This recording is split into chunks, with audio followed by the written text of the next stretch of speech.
So you saw Tara doing her meat the other day for the dogs. So Live Free or Die is creating a new recipe we want to do. So basically all this is trimmings from a local grocery store. And it's from Chuck actually, so it's decent meat.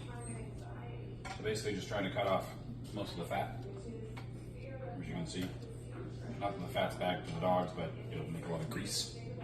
We don't want to have that. So just kind of cut it up into smaller pieces.